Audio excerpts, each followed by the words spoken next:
Hello friends, Heidi here from Rain Country. God is good all the time. Today I'm finally going to start infusing some oil for a healing salve. Now one of the reasons I keep forgetting to do this is that the infused oil I make right here, I've got some for my homemade skin cream. Well, I find it to be very healing the way it is. So when I put it in my skin cream, because I use that skin cream for everything. I use it on my face every day. I use it on my heels. It works amazingly well. I've used it on cuts and sores and scratches and stuff like that, and it works wonders. However, I've been wanting to focus on something that's more specific for wound healing, and so that's what I'm going to be doing today.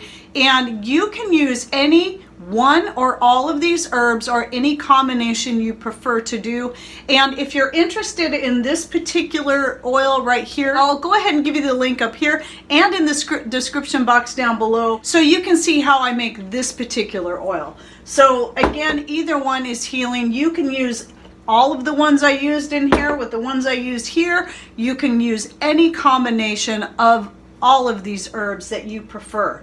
Oh, and right here I wanted to show you this real quick. I actually made this a couple of years ago. This is my my red pepper oil, and I use this in my muscle rub recipe and also in my hair oil recipe, which I hardly ever use the hair oil anymore. But I will be doing a video on making your own pepper oils and talk more about the uses for that. Okay, so what I have here is I like to use about equal amounts of the various herbs, and I don't measure or weigh anything out. Now, if you prefer to do it that way, I recommend you check out Amy Fuel's book. She's got a lot of stuff on making, you know, tinctures and different things like that, and measuring out your herbs and going by weight. When I'm doing stuff like this, I personally never do it. I just start throwing the herbs in there. I like to fill my jar up to about right here with the dried herbs. And when you're doing an oil, yes, dried herbs are going to be preferable to fresh herbs. If you're going to do a tincture or an extract, fresh herbs are fine, but for an oil, it's really best that your herbs are dried completely. So I've got some dandelion flowers, comfrey. Comfrey is an excellent herb. I don't think I have a video out just on comfrey, but I do have a video out on dandelion and its benefits that I will link to down below, and I'll link to any other videos I have on the herbs that I'll be using today. I don't have one yet on plantain, but hopefully I'll try to get one out within this next year. So calendula, let's put in about that much again of calendula. I just start adding it in equal amounts, and until I get the jar as full as I want. Yarrow is another one.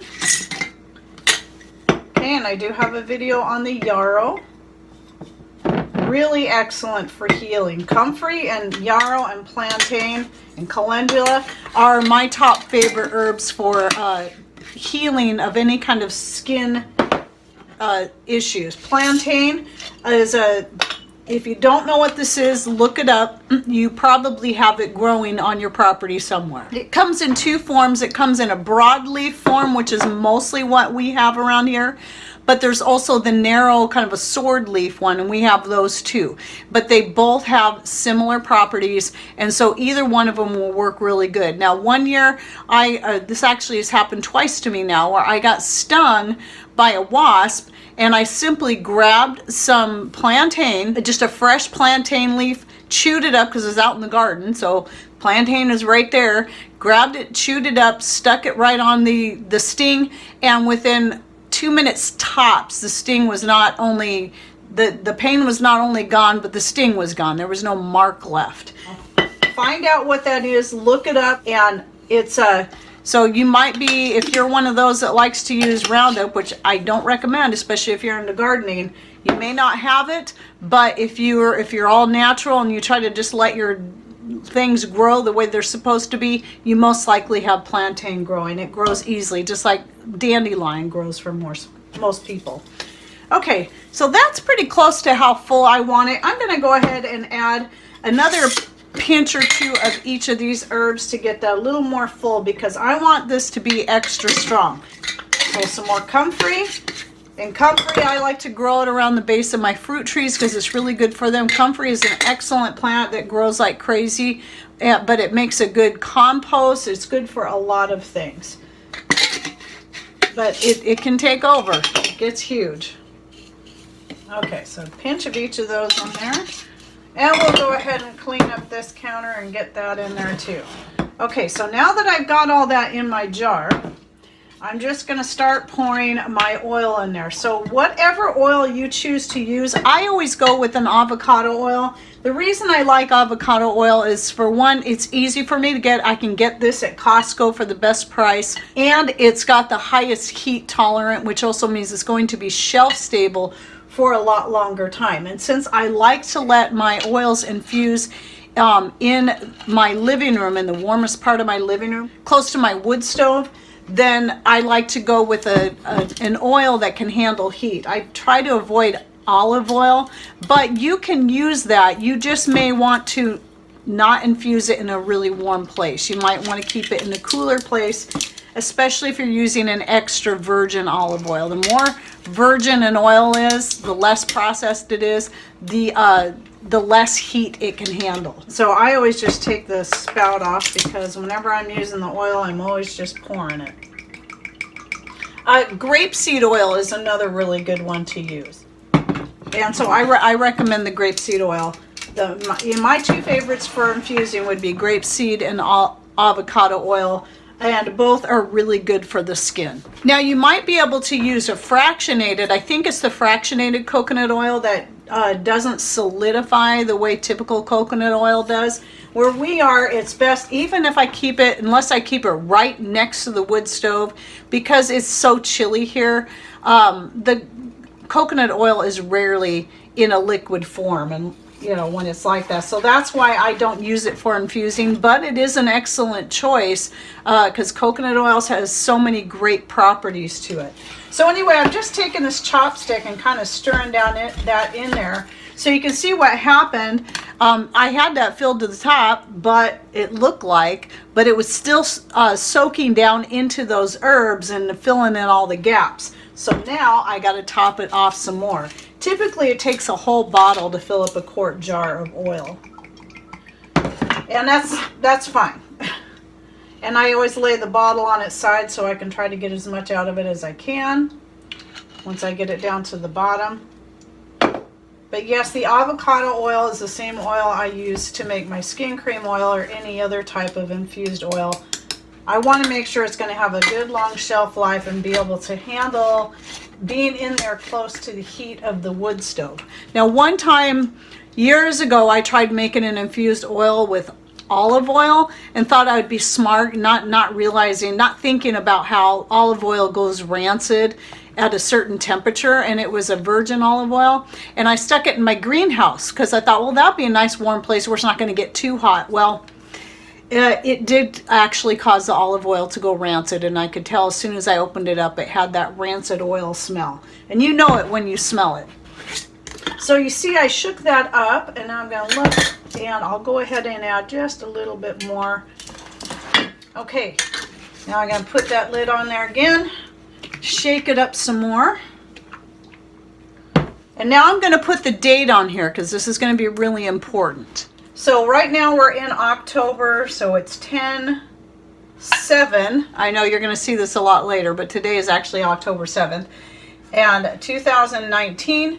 And then I'm going to put healing salve on here so I know what this oil is for. Okay, now what I'm going to be doing is I'm going to be letting it sit in my living room, not far from my wood stove, for 2 whole months. I prefer to go 2 months at least with anything. But I want you to see right here, this one is June 27th, 2019. So I started this one this last summer. So it's already been over 3 months, but I don't bother straining it out until I'm ready to use it. I'm just not worried about that. Now, if you want, you can strain it out as soon as the 2 months are up, and then it should be good. Some people may go as little as 4 weeks. I like to leave it as long as possible since I don't need this yet because I'm still working through one I've already strained out to make my skin cream. I'm in no hurry. I wait until I actually need it, and it could be 4 or 5 months. And so that's what I'll be doing here. I'll be leaving it for a minimum of 2 months, and then but I do plan on leaving it longer because that's just me. I like to infuse it for as long as is possible. Okay, so there we go. That's how we get right here, that's how we get the infusion started. So now you're going to let it sit in a warm, preferably a warm spot, but again, you can use a cooler spot. I recommend if you're going to do a virgin olive oil, and you probably just want to let it sit for longer. I would say 3 to 4 months personally. But at the same time, I just don't recommend olive oil for infusions. I know people do it all the time. It's just that after I had that batch go rancid on me, and I've had olive oil actually go rancid in storage in a cool place, and so I don't trust it. So I just recommend the avocado or the grapeseed oil. Those are going to be a couple of the best ones for a longer shelf life. So once you're ready to strain it out, get yourself a set of these mesh. I recommend the stainless steel. I'll link to the ones I bought down below, but I'm sure you can find them at your local grocery store. Possibly anyway.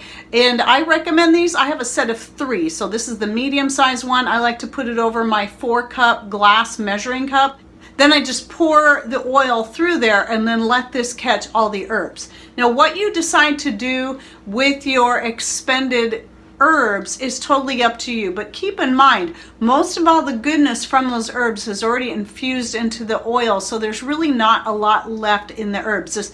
You'll know for sure when you feel them and they're crunchy, even though you haven't fried them. They just feel crunchy and crispy. That means everything, all the goodness is now in your infused oil. You can, I just toss mine. Now I've tried using them because like all these herbs that I use, they're all edible.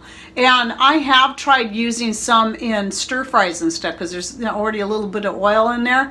And the one I used in the skin cream wasn't all that great because it has the lavender in it, and I just don't like the flavor of the lavender, and I could taste it.